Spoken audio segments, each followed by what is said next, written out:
Hello, and welcome to Lightways at Life Astrologer with me, Anna Isabel, and I'm delighted to have Alex Trenoweth with me today. Hello, Alex. Hello. Well, I am currently enjoying looking at your latest book, Mirror, Mirror, and I think I'm just going to ask you to tell the audience a bit about it, please.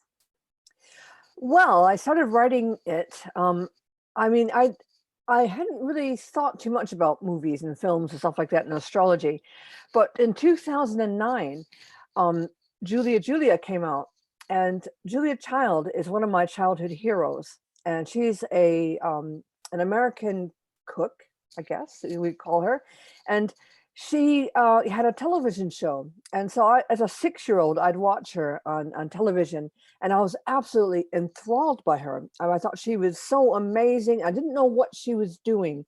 I didn't understand her unique contribution to cooking until I was much older. And but I couldn't take my eyes off her. I loved the way she talks. She's got this really crazy voice, and she kind of grabs a hold of vowels and kind of throttles them and stuff like that. But I thought she was amazing. So when this biopic came out, I said to my mom, "We got to go see this film."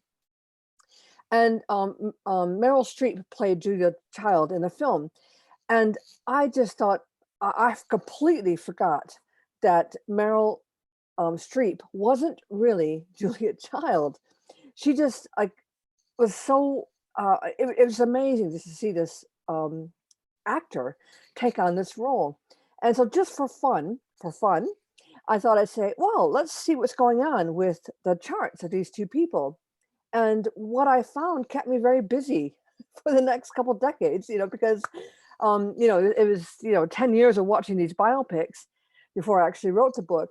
And I just again and again and again, I found these connections between the real life person and the actor, and the transits of the day when the film was released were just so uncanny. And if I'd found an exception, I probably would have gone off my project. I probably thought, oh, well, confirmation bias or whatever, and had put it aside. But I never found an exception. It was just an amazing thing to see astrology in action.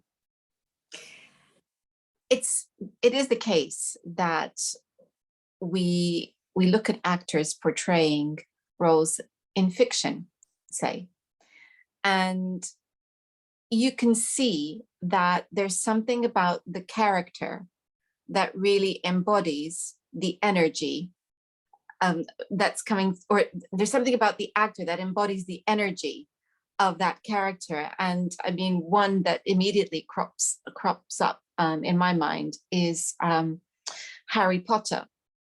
And, the actor is a Leo. And I've always thought of Harry Potter as being the embodiment of Leo. Of course, J.K. Rowling is a Leo, and she set Harry's date as a Leo as well. The same date of birth. Yeah. And so you have that. And then you have this actor who comes along and he embodies that, and he is a Leo. And I've always been fascinated by that.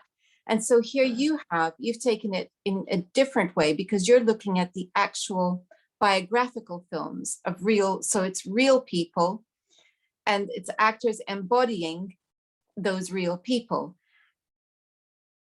So you could say it's like, attracts like, all of that kind of thing. What do you think is going on? Maybe is the question I should be asking. I think it's like, I grew up in Michigan where there's snow, and, to get around in snow, deep snow, you have to step into someone else's footprints. And so that's what I think is happening, is that there's this sort of imprint going on, and the actor is stepping into those footprints. And that's what I think is going on with these roles that they play. And yeah, I've by the way, I've done a lot of work on Harry Potter, finding his time of birth and rectifying and stuff like that. And he's got, I believe, it's hard to remember from the top of my head, he's got Uranus conjunct the ascendant. So he's had this scar on his forehead, which throughout the whole entire 7 series, Saturn word, is about that scar of Voldemort on his, he who must not be named, on his forehead. And also, you know, just from a developmental point of view and looking at the work that I've done with child development, I just think that there is something that J.K. Rowling is an astrologer. She knows what she's doing, and she took advantage of astrology in writing the series of books, I think. I couldn't agree more. I'm not sure that she is, but she is. Oh, no, she is an astrologer. You'll have to read my article to see my argument, but I have no doubt that she was looking at transit. She's looking at all sorts of stuff in his chart, and creating this character based on astrology, and that she gifted him with her same birthday, I think is just wonderful. You know, real blessing. Absolutely. And so now let's come back to your book. Tell us, what is there something that stood out that you really thought, wow, I wasn't expecting that? I think there's a couple things. First of all, there's a lot of connections to the north or the south node between the real life person and the actor. And there's also a lot of Chiron connections, which I hadn't expected. And in my book of favorites, the third thing is that the people that I really admire and really want to look at have connections to my own natal chart. For example, Julia Child and I have the same ascendant as 6 degrees Gemini. So I think there is so much there in the book to look at, and so many different levels. So those are three things I think that are really important. Okay, let's think a little bit more about this. I have about, I don't know, half a dozen questions, if not a dozen. So let's begin with, what was it about the moon's nodes which stood out for you? You talked about there being a lot of connections. Can you be a little bit more specific? I'm just going to get the book out because there's so much data in this book that it's really hard to actually, off the top of my head, pinpoint stuff. And okay, let's go for A Cry in the Dark. That's Meryl Streep and Lindy Chamberlain, page 159, if you want to keep up. So Chamberlain's inability to play the part of a grieving mother can perhaps be seen in her natal Venus and Aries.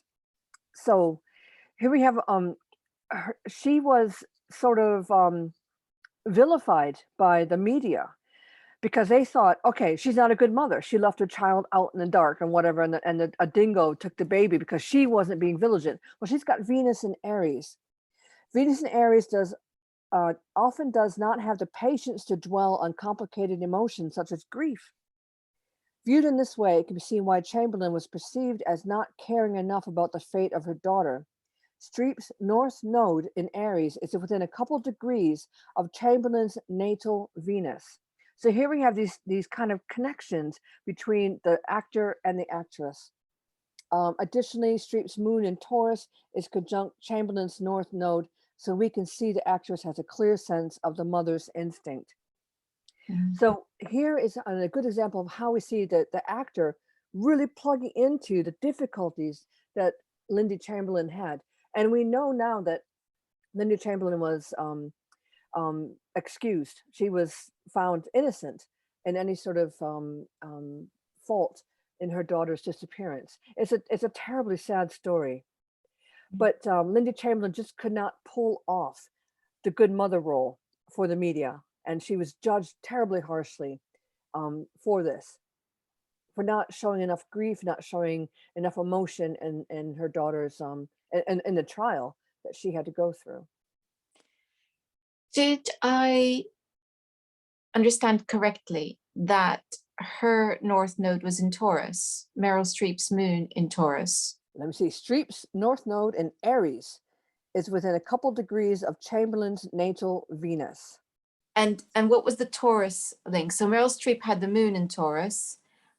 Did I hear the other north node was in Taurus? Additionally, Streep's moon in Taurus is conjunct Chamberlain's north node. So that's very interesting, because of just thinking, the reason it kind of stood out for me was that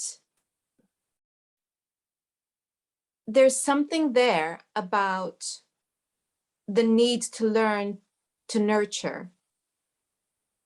And of course, she loses her child, and that is an absolute tragedy, which would break her heart completely.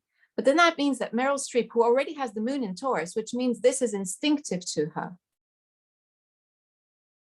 is able to have that feeling for what it would be like to lose that child. Yeah, totally agree. Yep. That's very interesting. That's why I thought how fascinating that there's that link between Meryl Streep's moon and then the other North Node. That's yeah, I know, I can certainly see. So that's a good example of the nodes and the kind of thing that you find, which leaves you kind of going, well. It's a fated kind of thing. And I don't throw the word fated around easily. And in fact, I kind of take that word out of anything that I do. But in these cases, and I got some other examples too, sorry, just let me look at these examples that I have. Coco before Chanel. And there's also Funny Girl, Barbara Streisand, Fanny Bryce. Gandhi has strong connections. They have the same North Node, if memory serves. Lincoln, Daniel Day-Lewis portraying Abraham Lincoln. Miss Potter, Renee Zellweger portraying Beatrix Potter. Ray Charles portrayed in this film by the name slips my mind. This is what happens when it's been so. When I wrote this book, obviously, like there's so many names going through my head, and when I have to come back to it, it's can be quite difficult. It is Jamie Foxx played Ray Charles in this film. So I mean, all these. I mean, the nodes section, other than my favorites, is the longest section. But I think all throughout, you're going to find these strong connections to the nodes, personal planets to the nodes. I Between think the actor and real life character. I like that you used the word fate, because we are talking about the nodes specifically at this point. And I think if an actor is playing a part and there are these links, then there's obviously something about that part that's going to help them in their own personal growth and development. And I'm thinking about Meryl Streep now with her North Node in Aries, playing somebody who's got Venus in Aries. North Node in Aries is all about, learning to develop that strength and courage, etc. And so here's somebody with Venus in Aries having to, well, already being that, having that strength, which possibly is the very thing that kept her from falling apart, which then, of course, made the media interpret her as being, Bad mother, callous, perhaps. Yeah, a bad mother. And yet that's a quality that Meryl Streep is actually, it's part of her mandate, shall we say, to develop. So I think that that's a very interesting thing. And it makes me think about everything that an actor, every role an actor plays, because it also makes me think about ancient traditions for theater, where you were, very, very ancient. You were embodying the energy of a god. So there is something in acting about embodying another energy. And that is what actors still have to do to this day. So why would we not expect there to be these very important links? Meryl Streep has her Jupiter right on her descendant. And Jupiter was a shapeshifter. He was a shower of gold to Danae. He was, a swan. He turned up on Hera's windowsill as a poor little shivering bird, which she took to her breast, and he immediately became Jupiter again. So I think, Meryl Streep, as one of our greatest actors, understands this need to shapeshift, because she can take on an accent and turn it into something that sounds very natural. she's done, Linda Chamberlain, she had an Australian accent. She did Sophie's Choice, which she had an Eastern European accent. So she has all these different sort of ways of imitating or becoming something else. And this is one of the things I was so fascinated by with her role in Julia and Julia, is that she is an average sized height person, but Julia Child is 6'2". She was, and Meryl Streep was able to step into these shoes and appear to be really, really tall. It's all down to clever angles, camera angles and things like that. But still, I just thought, her voice, she didn't camp it up and overdo it. She just, got those little nuances. And I just remember this kid just watching, Julia as on television and just thinking, wow, that voice, that's so incredible. And thinking, when I heard that Julia was going to be done by Meryl Streep, I thought, oh, Meryl's great, but she can't do it. But she did. It's just an amazing, amazing feat. And you're right. It's like stepping into the body of a god. You tell us a little bit about the Chiron. What did you find with the Chiron links? Okay, so with Chiron, we got the healing sort of thing going on. So, to portray a broken person. So I'm going to look at the Chiron. I'm going to tell you a few movies. Dance with a Stranger was about the first woman who was hanged in Great Britain. So this was about, just let me go to remind myself what we're doing here. Ruth Ellis.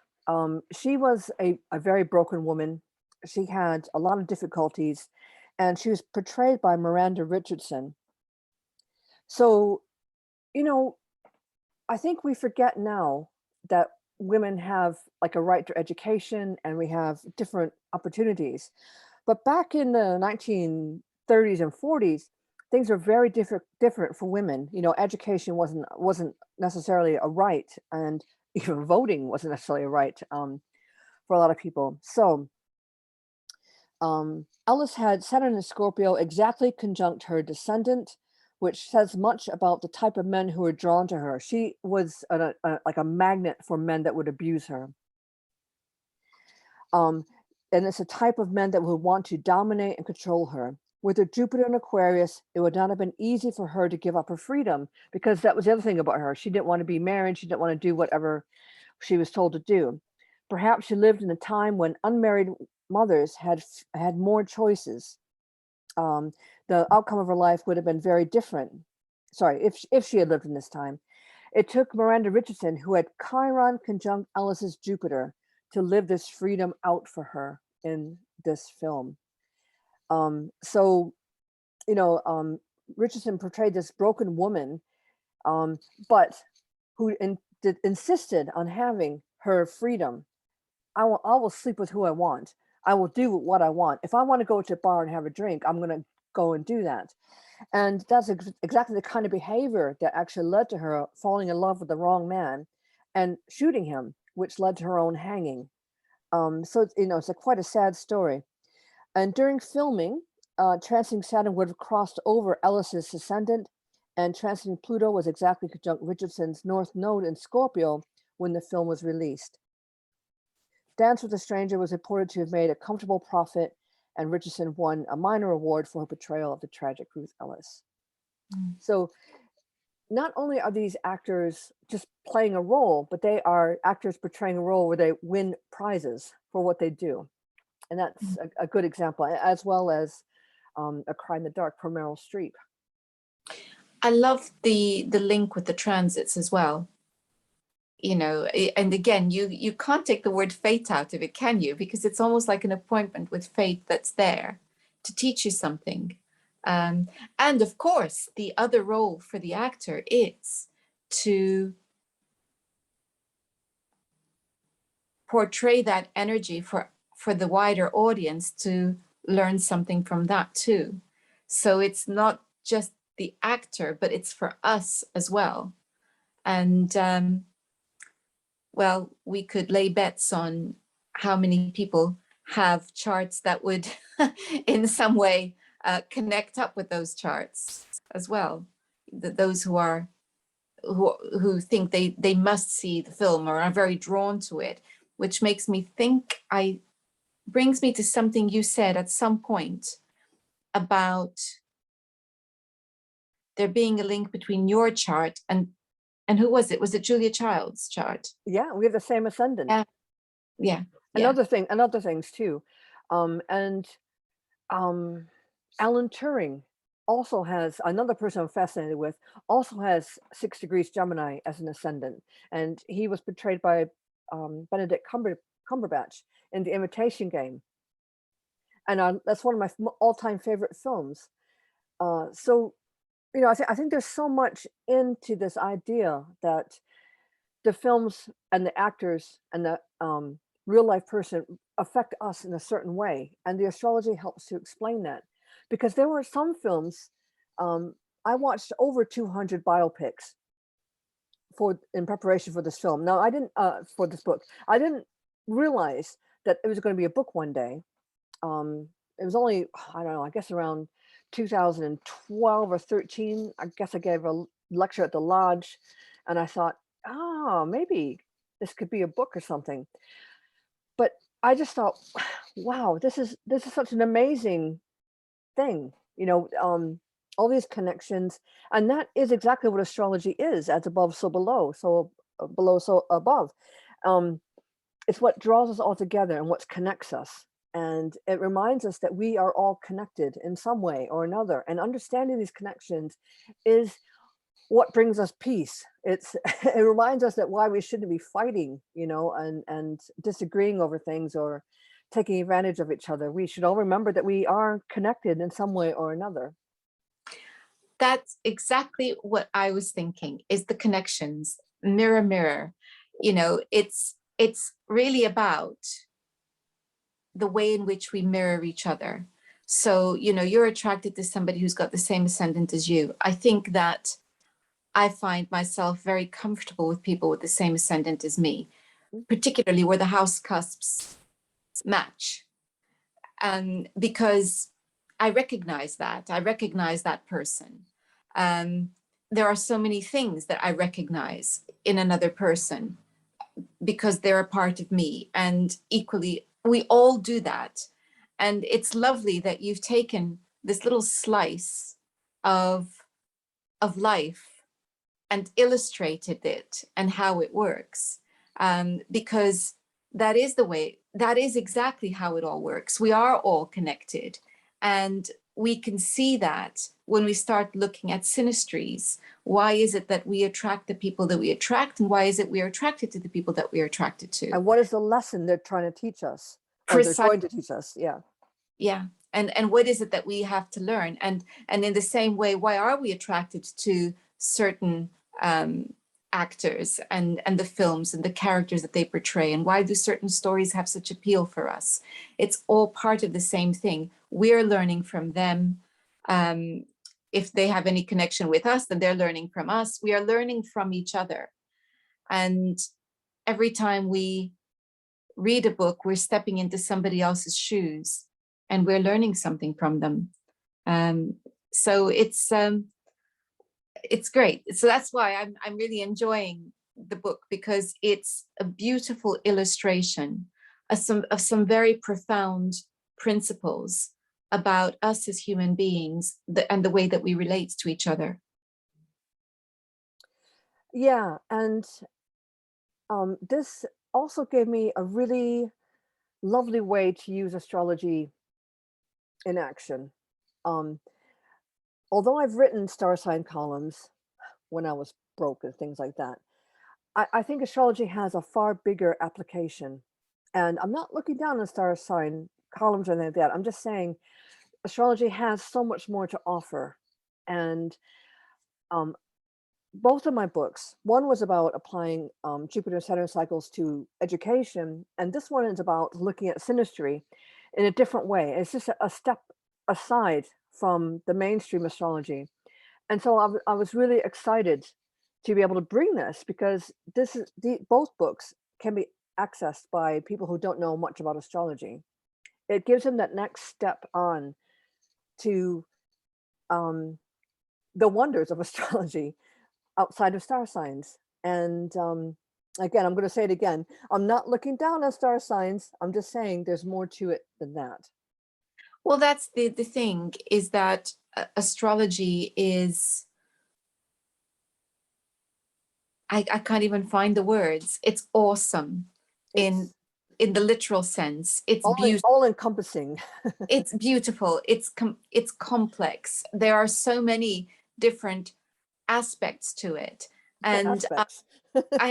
yeah, and I'm constantly fascinated, and one of the joys of doing this this show is the fact that I get to speak to so many astrologers and looking at things from their perspective, and there's always something that I can take from that, and it enriches my work as an astrologer, and so that is the beauty of this subject. So thank you for helping to bring yet something else. Yes, and I really hope you know, in the book Mirror Mirror, I didn't go through every little detail. I went for quantity. I wanted a lot of movies, and I just thought, okay, well, if you guys see something in there that attracts you or appeals to you, maybe you can write your own article for one of our fine astrological magazines. There's so many out there, and you could get into it a bit more. But I wanted to have a large number, and I wanted to say to the skeptics, hey, look, you're always accusing us of confirmation bias. Well, here's a book with over 100 case studies. Come fight me.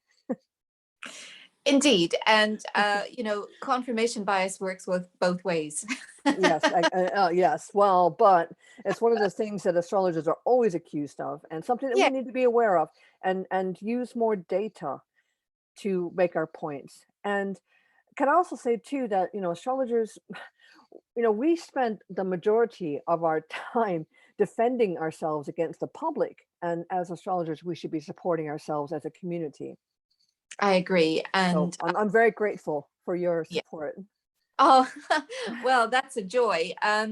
It's just, thinking about that, I think that I have come to, after what, 2 decades of doing astrology, I've come to the conclusion that I couldn't care less what anybody thinks about astrology. If you're interested, that's absolutely wonderful. Let me share it with you. If you're not, bye. That's just where I am Wow, now. yeah, I'm kind of that way too. But I do a lot of research astrology, and I go in statistics and things like that. And I do think it's important that we understand what our skeptics are saying, that we I make our field stronger. And so yeah, I get what you're saying, but I also think No, I we agree from the point of view that when we are practicing, we need to be as clear as possible, so that we haven't got too many things that will cloud the picture. And so to have that analytical perspective is very useful, and to question and to keep things as clear as possible is very, very important. Absolutely, no question about that. But that's where it ends for me. But yeah, that's where it is. there's only so many times you can argue with somebody over the twins, and Yeah. are there only really 12 types of people in the world? And Yeah. it can get very The tiring. argument gets a bit boring after a while. Yes. It gets to the point where you want to say, do you know, why don't you go and do some actual reading about this subject and then come back? Yeah, do your homework first, and then Yeah. we'll discuss this further. But So but even that, you just kind of get to the point. Like there's a lot of astrology forums where someone will say, "Oh, guess my top 3 with my face," and it's just like, oh, I can't even be bothered with engaging in that type of. well, I to can't be bothered. each to his own, I guess. Yes. So, well, Alex, the just again for our audience, the book that we are discussing is Mirror Mirror, and I will be putting a link to that in the description box. And if people wanted to learn more about you, how could they do that?